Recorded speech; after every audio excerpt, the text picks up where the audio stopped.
Bryan Smith here, and welcome to the Dream Path Podcast, where I try to get inside the heads of talented creatives from all over the world. My goal is to demystify and humanize the creative process and make it accessible to everyone. Now let's jump in. Jason Moore, welcome to the Duocast, my friend. I'm glad to be here again, Bryan. I'm really excited about this new setup. We are working remotely, and we're not together, of course, because of the pandemic. But we've moved to a different way of recording, which is going to allow us to have more seamless conversations without latency related to the Zoom Wi-Fi connection. So I'm really looking forward to seeing how this flows. Me too. So far, so good. So what did you think of the Jen McGowan episode? You know, I really like her. I learned a lot from her in terms of the filmmaking process from start to finish. I'm starting to notice that the sort of process is very similar with most of the film directors and filmmakers. It's just that the trajectories are a little bit different. But I like what she had to say about becoming an expert in your own style and creating something that is your own and not somebody else's and not something that has already been done. And I think Jen does a good job of explaining that and is teaching by example. Yeah, I think you're right. That's a great takeaway from that episode. In fact, we used that quote from her about finding your unique perspective, finding out what your tastes are, and not trying to emulate someone else. Right. We used that in the intro to her podcast episode, and we also used it as an audiogram quote. Yeah, we did. I think the reason it resonated with you and I is it's true.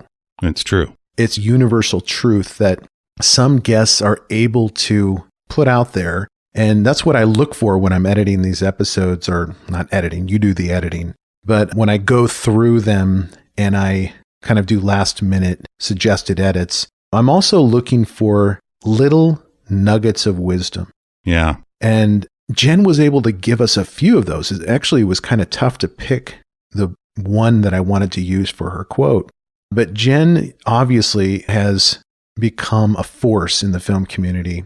And I love the fact that she is of my generation, and I think we're the same graduating high school class, not in the same school, but the same year. And we, I think, had a connection that way that people from that era have in terms of how they were raised by their parents. True, yeah. And you're from that same generation too, but just the wild approach to parenting where children are to be seen and not heard. Let them do their thing. Don't bother me. Okay, kids, do your thing. And that sounds cold and heartless now in this era. But I think it really gave children an opportunity to wander and make mistakes and stumble upon things and get into trouble and get themselves out of trouble. And I think Jen is from that generation, especially with the way she described how her parents raised her and her mom being a nurse and my mom being a nurse. I just really felt a connection with Jen, and I was grateful that she spent time with me on the podcast. Well, it was a great interview, Bryan. And from what it sounds like, she had something happen that we can relate to in terms of the use of music in film or streaming services and dealing with the licensing issue and finding out that multiple people or entities own a piece of music or a catalog of music. And we had something similar happen with Don McLean on YouTube, where we got blocked in several countries, and, apparently we should have took heed from Darren Bruce. Yeah, we did not learn our lesson. Darren tried to tell us. He did. He's like, you need rights, man. You need the permission. And we thought that this email from Don McLean was going to give us the clear, the go-ahead, the green light. Right. To use his music. And sure enough, we hit a dead end. But it only blocked us in a couple of countries. And I think to be fair to us, I may have to take issue with Darren on this. I think it's fair use. Yeah, I think too. It's not like we're not making money off of it or anything, but who knows? Maybe you and I'll get sued into the ground on that. Well, I hope not. I don't think that's going to happen. Yeah. So what'd you think of Rust Creek? Did you get a chance to check out that film? I did. I watched it last week and found it to be a really well done film. It's a thriller based on this character Sawyer, who's kind of this ambitious college student who goes on an adventure, gets stranded in the backwoods of Kentucky, and ends up in some trouble where she's basically being hunted down by these guys. And I don't want to give it away. I don't want to get all of it away, but I will say this, the acting is really well done, as is the directing. And I think the actress that plays Sawyer, her name's Hermione Corfield, I think. Mm-hmm. I think she's great. Yeah. I think she's great. I see her working in film for a very long time. She's going to be a star. Don't get me wrong. The other actors were also great. I just think there's something special about Hermione Corfield. I agree. I'm going to be following her career for sure.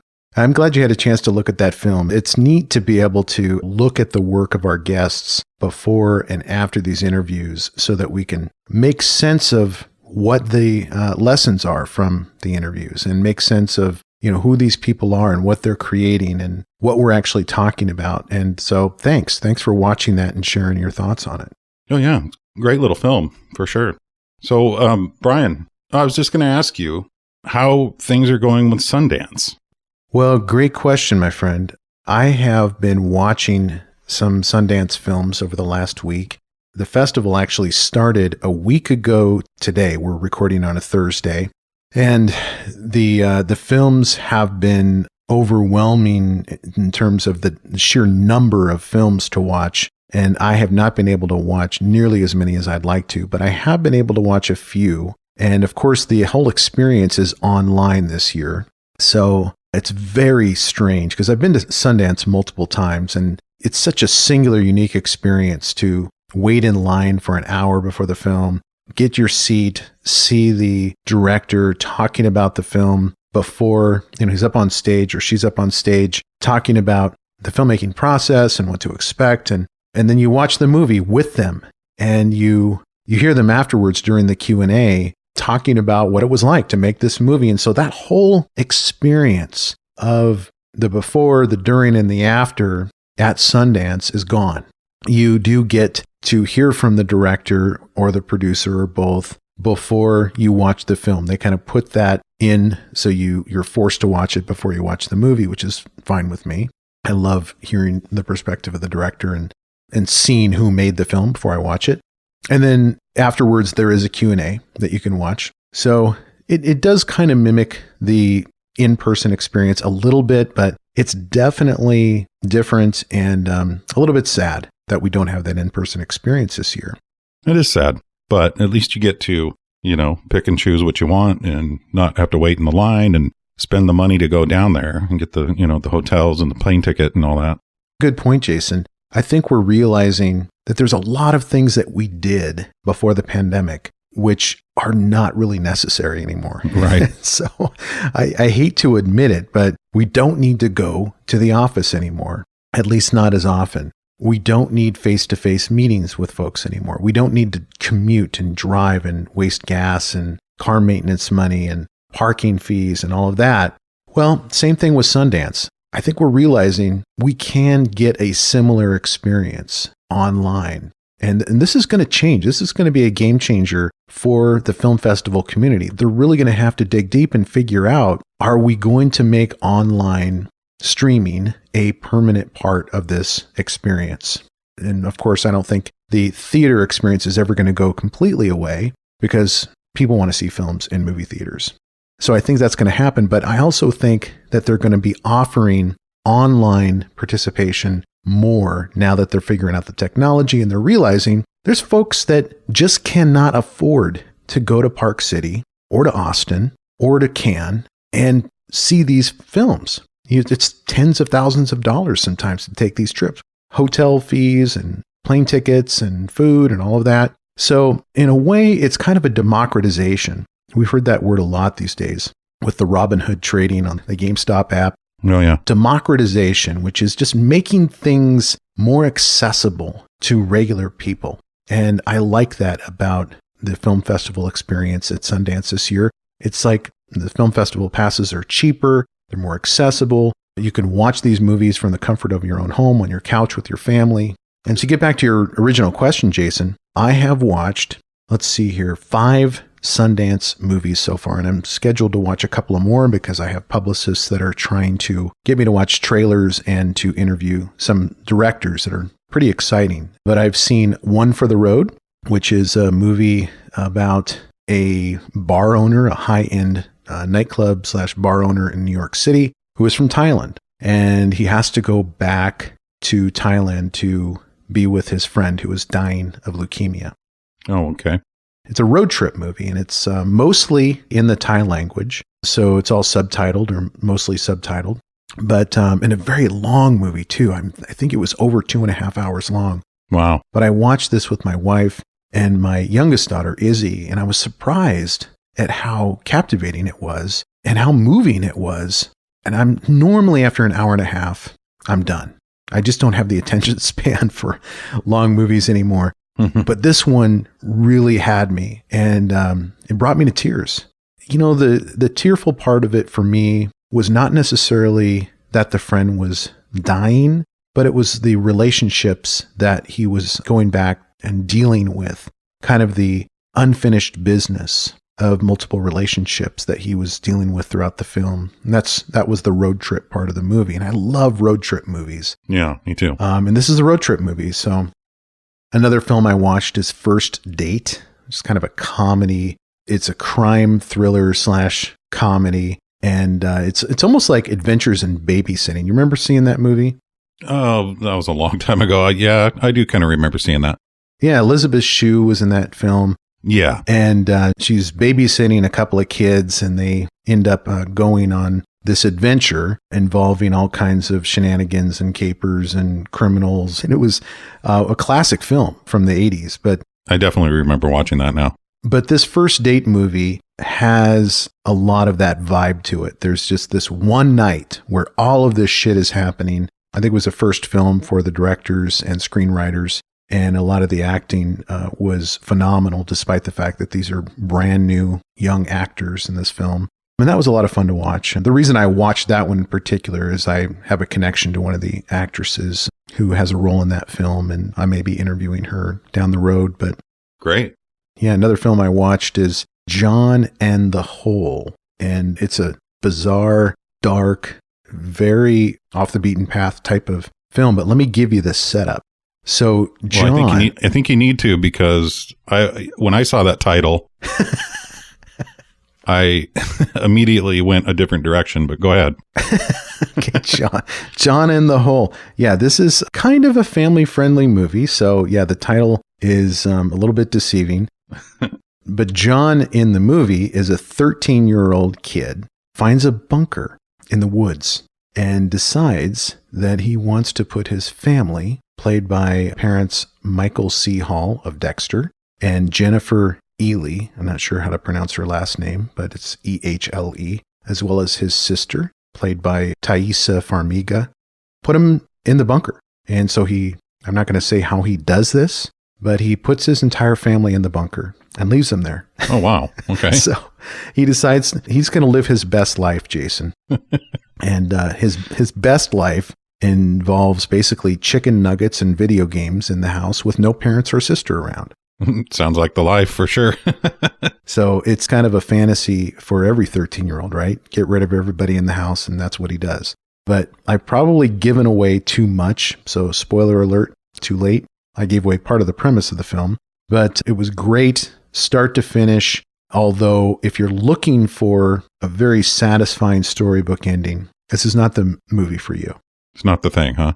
No. And that's one characteristic of Sundance films or indie films in general, is the directors seem to go out of their way to come up with an ending that really rattles people or upsets the audience. And I think that they're just looking for that provocative response, that provocative head-scratching moment where the audience is like, and they're going to have to think about that one before they decide if they liked it or didn't like it. Yeah, I think you're right. Another film that I watched is a documentary called A Glitch in the Matrix. All right. This one is, have you ever heard of simulation theory? I have not. So simulation theory, this is something that my youngest daughter is fascinated by. And I think she's actually open to it.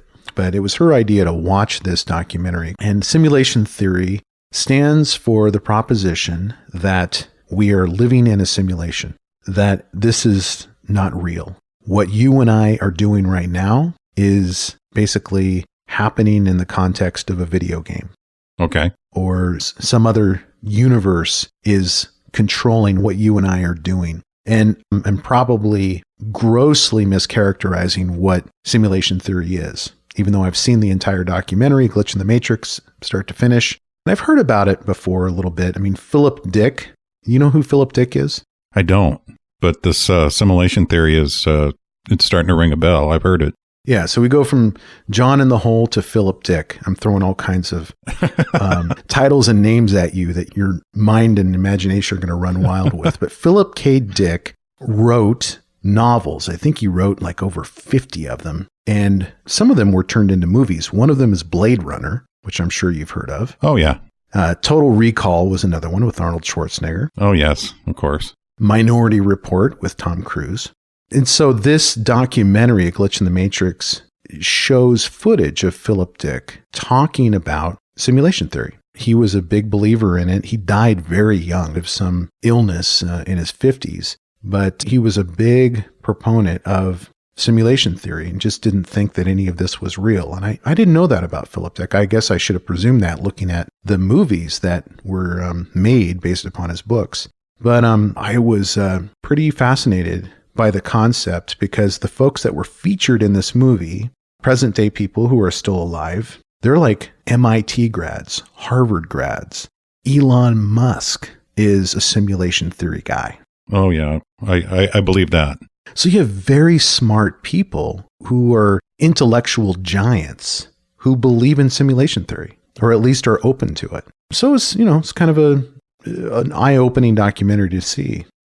The last Sundance film that I have watched is a movie called Prisoners of Ghostland. Oh. Starring Nick Cage and Nick Cassavetes. Nice. I'm always a big Nicolas Cage fan, and I know that he has gone in kind of a bizarre direction with some of his films over the last decade and has become almost a farcical figure in film. I mean, some of the movies that he does are just so outrageous and absurd that you kind of wonder, is he taking this seriously or is he in on the joke? Right. That type of thing. Yeah. Prisoners of Ghostland is a Japanese film shot in Japan, and the director is Japanese. And Nick Cage is actually friends with Nick Cassavetes. That friendship dates all the way back to Face Off. Yeah, I remember that. And Jason, you remember this, of course, because you're part of the podcast. But the listeners who have not been listening to the show since early last year, I interviewed Nick Cassavetes about his role on Face Off and also directing Alpha Dog and directing The Notebook. And of course, his dad, John Cassavetes, and legend. And his mother, of course, Jenna Rowland. But it was a great interview, and I still get all kinds of YouTube comments. I'm probably one comment a week now, and the interview's been up on YouTube for quite a while. But again, a lot of fans of Nick Cassavetes go to that interview and watch it repeatedly. I've had people say, hey, this is the second or third time that I have watched this thing, and thank you for putting it up there. That's awesome. Nick Cassavetes is just a natural storyteller, but he's also a huge stage presence. So he's on screen, this very imposing guy. I mean, he's in his 60s, but he's ripped. You don't see this in the movie, but if you go to his Instagram, you'll see. I mean, I was talking to Chris Kincaid about this the other day, who's good friends with Nick, and he was massaging Nick. And for the audience who isn't familiar with Chris is a massage therapist that we interviewed spring of last year, and he's very good friends with Nick Cassavetes. They grew up together. But he told me that Nick is actually preparing for a bodybuilding competition in Las Vegas in November. No kidding. Yeah, and if you go to Nick's Instagram, you'll see, I mean, this guy is ripped. He is in the best shape probably he's ever been in his life. Oh, I've seen it, yeah. So when you see this guy on film, you realize he's a total badass. He's a good actor. He's in kind of a crazy film. It's very post-apocalyptic. It's stylized. It's like a Japanese Western, but there's samurai sword fights. There's a beautiful actress by the name of Sofia Boutella in there, who's Algerian. And it's got a great cast. The storyline is a little bit out there. I should say a lot out there. But it kind of reminds me of a Quentin Tarantino film from the standpoint that it's very violent, a little bit goofy with some of the violence and some of the dialogue, but a lot of fun. Well, I think when you and I were talking the other day, you said it's like Quentin Tarantino on acid. That's accurate. That's totally accurate. It's Quentin Tarantino takes acid, flies to Japan, and decides to shoot a samurai sword fight that lasts over the course of maybe an hour and 45 minutes. It's a fun film. I'm not sure when it'll be picked up and released on streaming, but I'm sure it will be soon. Well, I can't wait. I got to see this thing. So, Jason, my friend, what do we have coming up next? We have an interview with a musician by the name of Justin Connor.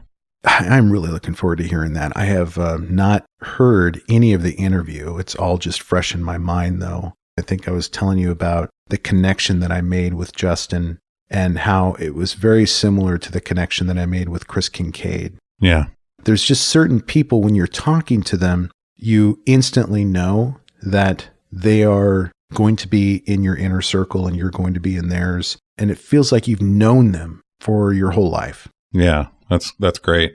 Well, my conversation with Justin Connor felt that way, and it's pretty special. He's a filmmaker, he's a musician, he's an artist, and he has a new film out on Amazon Prime called The Golden Age. So I'm looking forward to hearing how that sounds. Yeah, well, I did a little research on him and watched the trailer for that movie, which I think looks brilliant, by the way. And I really appreciated his music because I can tell that he is heavily influenced by like Bob Dylan and the Beatles, and he kind of has moments where he sounds a bit like a combo of like John Lennon and Bob Dylan as well. And the piano work and the musicianship is really good in this movie and the album that goes along with it. I really like it. I'm interested in hearing more about Justin in the future.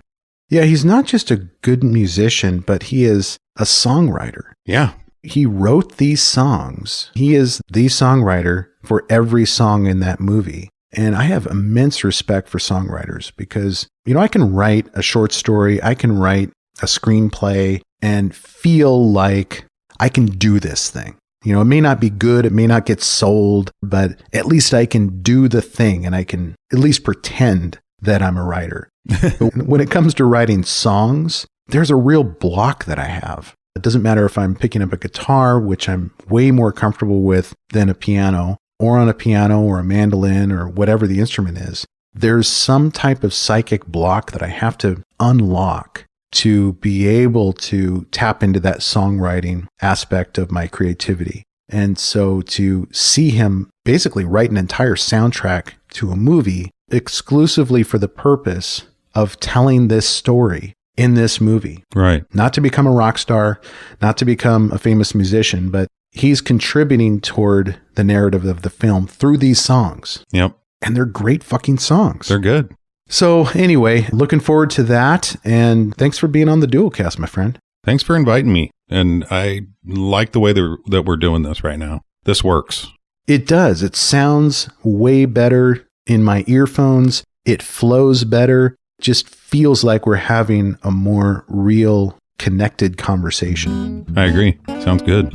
All right, brother. Until next time. Until next time. Hey, thank you for listening. And I hope you enjoyed today's episode. If so, I have a favor to ask. Can you go to wherever you listen to podcasts and leave me a review? Your feedback is what keeps this podcast going. You can also check us out on Instagram, Twitter, and Facebook with the handle @DreamPathPod. And as always, go find your dream path.